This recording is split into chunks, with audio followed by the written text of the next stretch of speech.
How many people here have wanted to go to a concert and couldn't go because you were too late to buy tickets? Almost everybody, right? So we had a similar challenge with a friend in 2011. In fact, there were two challenges.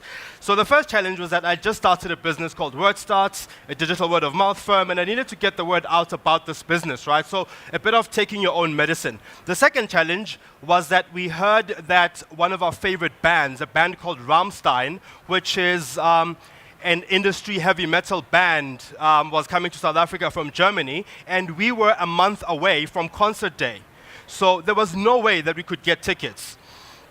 So I convinced my friend to go on a series of adventures with me in the name of generating conversations around going to this concert. So we're these two black guys in 2011 wanting to go to a concert, and we did every single thing, and we told the internet that we'll do anything to get to this Rammstein concert. So we went sandboarding, we went jumping down buildings. In fact, we were on the corner of Rivonia and Greyston here, giving away suckers with our name, saying, hey, if you've got a ticket, please give us Rammstein tickets, right? So our aim, number one, was to get through to social media, but it was also to get through to traditional media because we believed that we had a better chance of getting our story out there if we went through the traditional media routes. Needless to say, cut the long story short, a few local digital sites kind of featured the story. One of them was an alternative music site. A few alternative music sites from overseas featured the story. In fact, one of the sites was from Hungary, and we couldn't even read the language, but I could tell that they wrote awesome in Hungary in 1,000 words, because that's how it was. Eventually, in about 3 weeks of starting this thing, we got contacted on Facebook by a person who was managing the social media community, the Facebook community of Rammstein. And they said, hey, we heard that you guys are talking about this thing. Do you really want to go? Is this really happening? And I'm like, is it happening? Here's like 1,000 links to show you that it's happening, right? So, long story short, we ended up getting invited. We ended up getting invited to this concert. And that is what led me to the curiosity in 2011 of whether or not digital will eventually eclipse traditional media, because not one traditional media outlet featured our story, but it got overseas. It got talked about everywhere, right? So this is where we start. In 2004, the Daily Sun was 2 years old. But around that time, the newspaper broke a publishing record. It was reported in August of 2004 that the Daily Sun had sold 301,000 copies of the newspaper for 6 months up until the day of this report. In fact, they were growing at a steady, we saved you a chair, ma'am. Exactly. So they were growing at a steady 28% year on year, right? So things were pretty great for the Daily Sun. In fact, I mean, when this was happening, traditional media, or at least print media outlets, did not think there was space for another player. But one of my assumptions is that because the Daily Sun served a need or a niche that wasn't being served in the marketplace, they became this new kid on the block who became really popular. In fact, in 2009 or 2010, they surpassed their previous record by selling over 400,000 copies daily, again, for another quarter that was reported in 2009 or 2011. So, in the latest APC Statistics that were released. So the APC is the Audit Bureau of Circulations. So they released statistics less than a month ago, or at least a little bit over a month ago, telling us some of kind of what we can guess, but what this shows is that even the most popular titles have more than halved their daily sales in comparison to their heyday when they were at their highest sales. And a lot of this is happening to traditional media outlets, especially in print, more than in broadcast, especially in South Africa. And we'll talk about that a bit later on. And a lot of this is because, as Craig mentioned, we are a mobile first in a digital society, especially in Africa. Consumption trends by the South African Audience Research Foundation, SARF, point to the fact that radio has kept quite steady in terms of the listenership and the consumption of radio in South Africa. One of the big changes there is that people are listening to more and more radio on their cell phones rather than on radio itself. We also listen to a lot of radio via online streaming. In spite of South Africa's high data tariffs, we still kind of interact and engage with radio. One of the things that's coming out a lot is that we are binge watching a lot of our content. So we like on-demand content, and I see that gentleman nodding over there saying, yes, that's what I do. So yes, exactly, that's exactly what we do. That we binge watch a lot of our content. So instead of watching The Big Bang Theory or Billions on television, I'd rather on a Saturday sit and watch all 12 episodes at a single go. And instead of watching, does anybody watch Generations, yeah? Instead of watching Generations, okay, no, you can raise your hand, like, be proud, I watched Generations, you know, exactly like that, you know. So instead of watching Generations at 8 p.m. tonight, if you've got something to do, you'd rather record it and watch it on a Saturday, right? Or watch the omnibus on a weekend, which is what some people do, and that's what the data is pointing to. In 2009, I had been blogging for 2 years. And for the first time in my blogging and digital media interactions career, a big brand wanted to include bloggers in their big marketing drive or in their big communications drive. And this brand was Brand South Africa, who wanted to talk about the World Cup, or wanted to engage non-traditional media creators in this media drive or media tour that they were doing.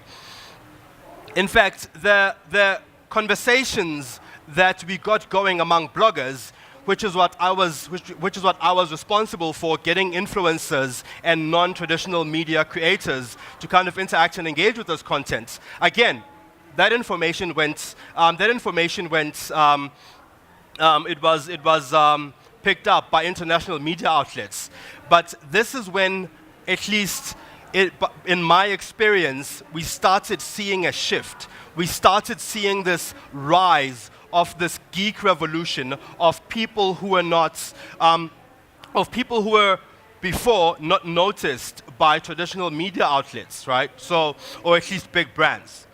So just by a show of hands, once again, how many people here have never been featured or at least interviewed by a non-traditional media outlet? So by something that's not the Star, not print, like a digital platform. If you've never been featured by them, please raise your hand. So it's about 4 people, right? So if you have your own blog or platform that you kind of produce and create content for public consumption, please raise your hand.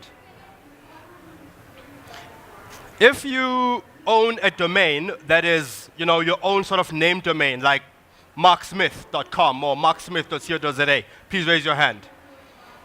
So that's about, that's what, maybe about 20% of people. So about 20 to 30% of people kept raising their hand. When we did this similar exercise in a similar sized room in 2010, it was a handful of people. So it was fewer people back then than it is now. So what this points to is the fact that more and more people, without massive millions and big buildings, more and more people are becoming media owners. More and more people have the same level of influence and the same level of this ability to form ideas or at least influence ideas as the big brand does. And this is one of the changes that is coming hard and fast to traditional media, because we trust more and more of our counterparts and more of our peers than we do big brands. A lot of research points to this as well. So what we are seeing happening is that the giants are losing their hold on what it is to formulate or at least influence the ideas and the stories that we share. In this research by the Global Web Index. They interviewed, or at least there was a survey that went out to about 350,000 internet users worldwide. Again, a lot of these would probably be urban, but what we're seeing is that what happens in urban areas seeps out to everywhere else because that's where the trends start and that's where they grow and begin. So this tells us that between people who are between the ages of 16 to 44, year on year, increase their consumption of media on digital platforms. So they increase, we increase our consumption of things that we like online and on social and digital media, then we buy a newspaper, then we buy a magazine. Because the stories, more than half the time, the story is similar. What we like more is the quality of the story that comes out of one platform rather than another. And I'll speak to this a bit later on. So I went on this search because, I mean, we peddle a lot of statistics. We talk about a lot of things in and around digital, in and around media, and the consumption of media. So I did an actual search around to see what are the most influential accounts on Twitter. And I'm using Twitter here as a sort of global survey to sort of ask the world what we are consuming or what influences us and our ideas. If you look at this, the top 20 accounts belong, or most of the top 20 accounts belong to individuals. They do not belong to brands, and they do not belong to media houses. So this ability to formulate, form, influence, and change ideas and stories and information belongs more now to the individual than a big brand and a big media house. Facebook shows a different story, though, where you start seeing more media-affiliated accounts and media-affiliated brands forming stories and having conversations with people or influencing people. But even in this context, you realize that there are more niche titles, more niche media houses than there are the broader mass.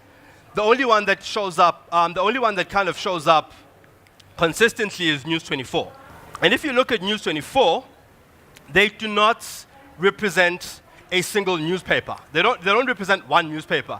They represent a lot of ideas by individuals. So they represent, yes, newspaper content, newspaper and print and traditional content, but also blogs that individuals write, stories that people kind of share and talk about, rather than the traditional media. So again, it's a huge pool or a huge mass of people who kind of follow News 24. And the other interesting thing about this is that Facebook, rather than Twitter, encourages more and more brands to advertise, at least according to their algorithm. So a lot of this growth of traditional, or at least from a brand perspective, brand accounts, is as a result of their advertising, or at least them buying eyeballs.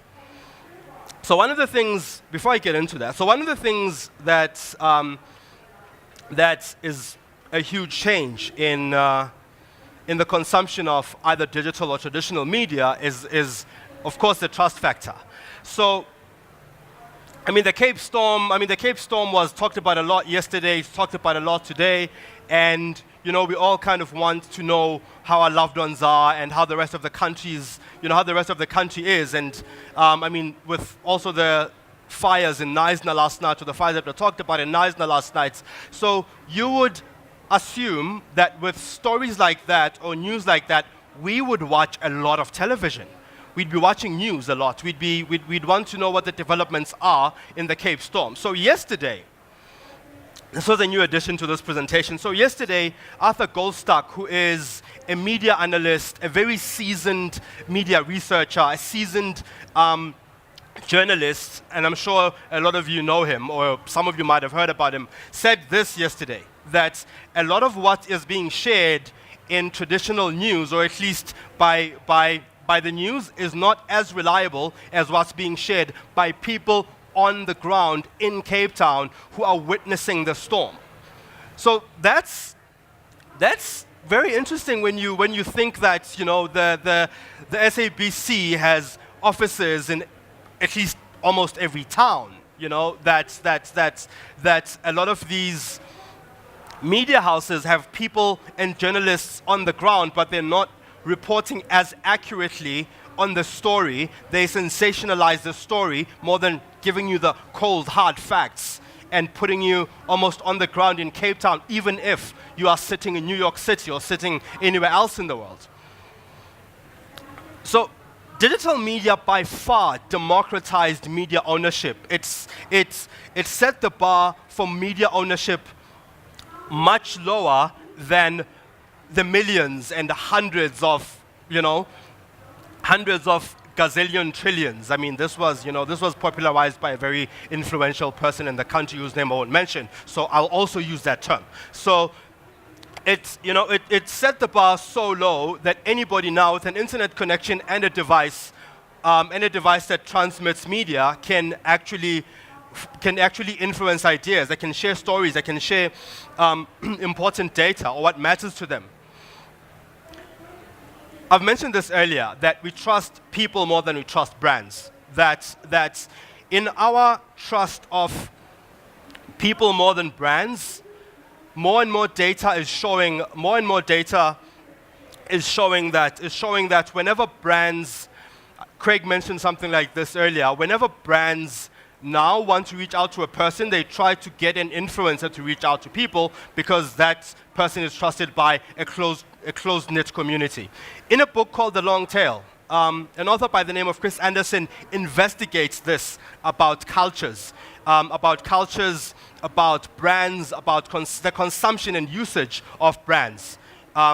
So in the past, and this is where media houses and mass manufacturing thrived. In the past, it was assumed that all of us here are interested in the top 10 products, or the top 40, or the top 100 hits. In fact, this is kind of where it takes off, that we're interested in the top 100 hits, right? So if you imagine a graph that starts out here and kind of goes lower over there, Chris Anderson investigates this top 100, right? So he says, if people and popular culture and urban culture kind of spreads in and around this notion of the top 100, then how do things go viral? How does the culture of people who are emo and in dark clothing or colorful socks spread when it wasn't in the top 100? So how it starts out is that the long tail then goes into this investigation and says, if this is the top 100 over here and the tail that I spoke about kind of stretches, this is the top 100 or the top million, so this tail kind of goes lower and lower and lower, right? So it's the top 100, top 20, top 10, top 5, top 2, top 3, top 1 product, culture, or piece of news. But as this tail goes to the bottom over there, the people who are at the bottom of this tail, who are interested in colorful socks. Let's use colorful socks as an example. Who are interested in wearing colorful socks or multicolored socks, right? That culture or that subculture can become, because of the internet, can become so big that's big enough for people to niche themselves around this minute interest. And that is one of the trends that is coming to mass manufacturing and mass media, where we are not all interested in the Gupta leaks, or we are interested in the Gupta leaks, but we're interested in the Gupta leaks based on how a particular journalist who writes online or a certain blogger tells the story, because I trust his storytelling rather than the mass media type of story, right? We are trusting less. We are trusting less mainstream outlets, and trusting more and more in and around people that we follow. Okay, something went wrong there. Okay, and we're back. Thank you very much. So one of the, I talk up digital a lot. I talk up digital a lot and mobile. But Africa is very different still, in that we still consume. There are many people who are not in urban areas or not in the metropolis. So because of that, we still consume a lot of our content on digital, or rather, we still consume a lot of our digital content on mobile. But Africa is also very unique in the sense that this is one of the continents, and South Africa primarily one of the countries, where we still consume a lot of radio and a lot of television. Because, I mean, there are places that worry about power or electricity more than they worry about the cost of data. You know, so because of that, we're still consuming a lot of radio and a lot of traditional content, or a lot more than other countries by population size. So one of the things that I'm not worried about is how do I get content? And the assumption in the past when the printing press came out was that one of the worries that human beings have is how do I get content? Now I have so much content that I'm actually worried about how do I make sense of all of this? What's relevant to me and what do I ignore?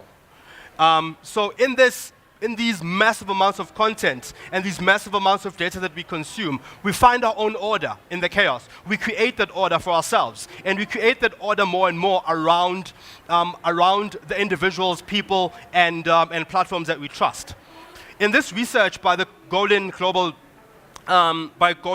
Research, they did this. So what they did was, precisely to the point of relevance that I spoke about, was what is more relevant to people? What do people find more relevant and trust more in the content that they consume? Because we're kind of all bombarded with everything, right? But what do we trust the most? What do we act on the most if we are given information? And the data is showing that we act on, or at least trust or find relevant information that is online, information that is on social media, followed by television or at least broadcast content, and then word of mouth right after that. Traditional media is not the leading one, or at least the consumption of traditional media is not the leading one. In fact, online news is potentially falling more and more now with fake news outlets launching and popping up everywhere, that we ignore even online news to go back to the platforms that we trusted on digital news outlets. I mean, I spoke about the long tail earlier, and in the long tail, one of the key things is that we niche ourselves a lot more. So we're not interested in the top 40 or the top 100. We're probably interested, more and more people are interested in, technology, cell phones.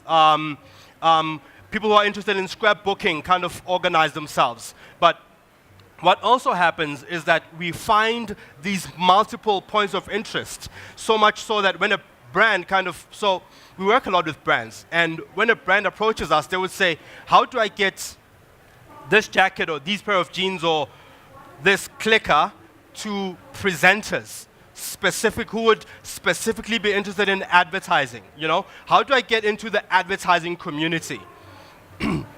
And one of our pushbacks is that the person who is interested in this clicker does not talk about clickers all day. I'm interested in clothing, I'm interested in food, I'm also interested in all of these other things. So how do we find influencers among all these other niches that a person relates with, but would also be interested in using a clicker when they're speaking in front of a group of people? And this is what we are seeing more and more of, that these points of interest, these niches are forming more and more around basic or at least ideas of interest to people. And if you want to get content out there, you need to get it out through these niches themselves. So since I started this, between the time that I started this presentation and when I finish, people would have uploaded 9,000 hours of video on YouTube, right? Every single minute, we put up at least over 4 million likes on Facebook. The Tinder users who were whispering when I was sitting over there, saying, oh yes, I swipe right, you know. So those people swipe right over 900,000 times every minute. So there are these massive amounts of data, this massive amount of information that we are constantly creating, that there is now or at least traditional media or media houses or anybody who creates and generates media is overwhelmed by the unprecedented amount of data and information coming at them for them to create relevant information around. And that's one of the that's one of the things. I mean, how many people here followed Fees Must Fall? Right, it affected all of us. And if you followed Fees Must Fall closely, very closely, you potentially used digital media. You were probably on Twitter a lot. You were not reading newspapers because by the time the newspapers printed, there have been so many changes. Other varsities outside of Johannesburg would have already started by the time the story is printed. So that's one of the challenges that we are experiencing, or challenges that we are kind of living with. That the idea of breaking news has fallen flat. It has fallen by the wayside. But in all of this, though, there's an upside for media, or there's an upside for traditional media, or any media creator, in that, in as much as there's so much data being consumed, there's so much information going out there, people flock to quality stories. So if I like the sound bites on Facebook, or I like the sound bites or sound bites that are being shared on Twitter, the likelihood is that I will follow the long story in the Daily Maverick. I will follow the long story in the Mail and Guardian because a particular journalist on one of these platforms actually tells their story in a way that I like, because it's a quality story. They do more research. They add more facts and figures around the story and around the content. So why digital or traditional? I think this has become a bit of a no-brainer, and there's another video after this that you'll see, which kind of talks about consumption patterns, or at least consumption patterns and the data and information that we trust. We tune into what matters to us, and a lot of what matters to us, a lot of the time, is not the mass. It's not the mainstream information. It's niche information, information that appeals to us because of our interest and because of the communities that we belong to. One of the biggest advantages now is that it is quicker and more effective to organize a community around an interest. So it's more effective to build a community around an interest rather than go outward looking for mass, so that you come back into the community and try to make sense of people. Today's connected consumers are disrupting the media and entertainment industry. They're demanding customized experiences everywhere they go. They consume media anytime and anywhere. With consumers in the driver's seat, how will their behaviors impact your business?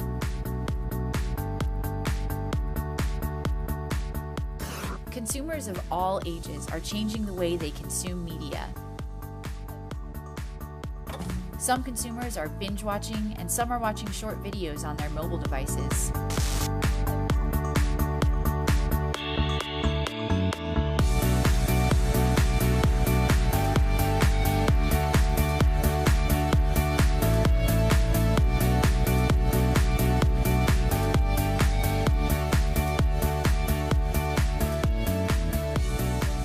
Social networks are not just for socializing anymore.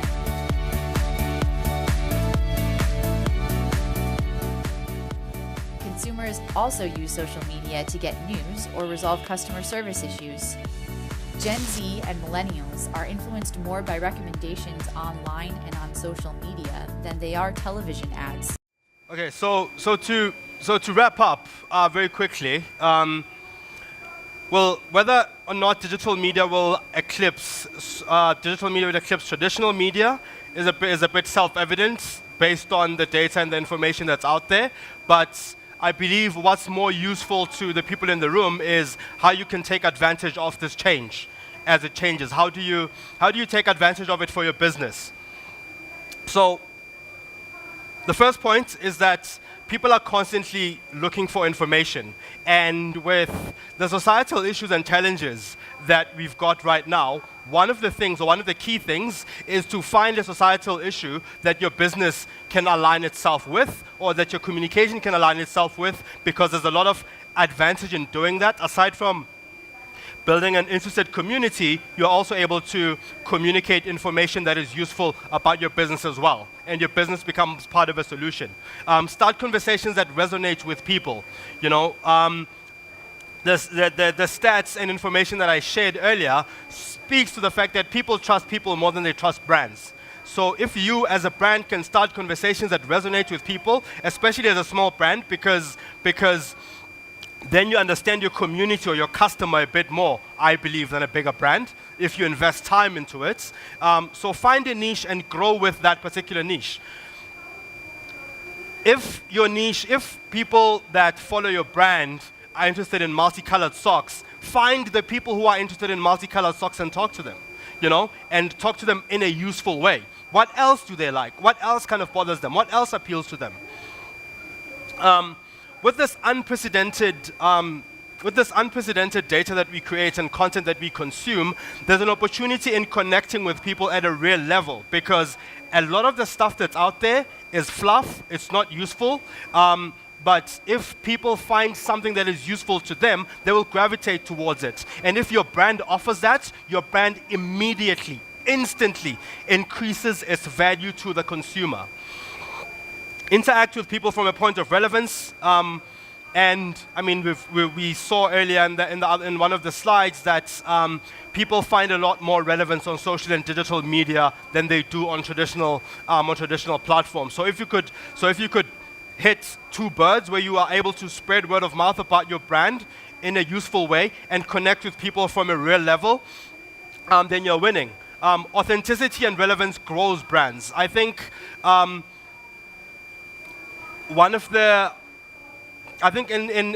the South African context, I'm trying to find a brand that is Nando's. Nando's is an authentic brand.